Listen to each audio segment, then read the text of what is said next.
The rest of the story. Dick Williams was a natural athlete. Born to American parents in Geneva, Switzerland, more than a century ago, he grew up enamored of all sorts of sports, including, of course, winter ones. And then at 21 came the terrible boating mishap. Dick's boat was swamped. The oarsmen continued to row as best they could, but accumulating water bogged them down, and the water was so cold that many of the crew became hypothermic. First ankle deep, then nearly waist deep in what felt like solid ice. The men labored until all hands at the oars grew stiff and numb. The oarsman behind Dick Williams, freezing and tired, asked if he might rest his arm on Dick's shoulder. Dick said sure. He scarcely noticed the man's grip gradually loosening until minutes later he toppled overboard, dead. And others followed. 2 casualties had to be thrown overboard, the survivors hoping the reduced weight would lower the water line. It did, but not enough to make much of a difference. The oarsman behind the powerful young Norwegian, Olos Abelseth, exclaimed, "I'm cramping, I can't go on." And then hunching forward, the stricken fellow wrapped his arms around Abelseth. Later, Dick had to help pry the Norwegian loose from the dead man's grasp. It seemed a frigid forever before the surviving oarsmen reached safety, and yet among those who lived to tell, Dick Williams faced the greatest challenge. The doctor reported that the tissue damage to Dick's legs was so extensive they must be amputated. "What happens if they're not?" the young man asked. The doctor's countenance grew grave. "You could die," he said. Dick sank back in bed. "Let me think about it a while," he murmured, to which the doctor admonished, "Not too long."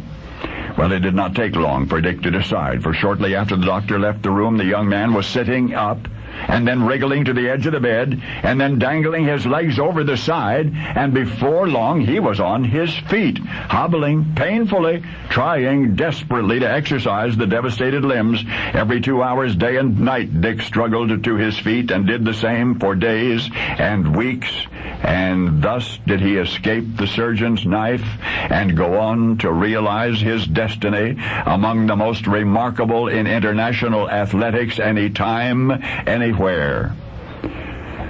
The world of competitive tennis continues to revere the name of Richard Norris Williams II, one of the outstanding players of his time and all time, for included among his 18 prestigious titles are 2 U.S. singles championships, 2 U.S. doubles championships, a Wimbledon doubles, a U.S. mixed, and, oh yes, 6 Davis Cup championships. Dick Williams made world top 10 7 times, U.S. top 10 12 times, won an Olympic gold medal in 1924, and in 1957 he was inducted into the International Tennis Hall of Fame.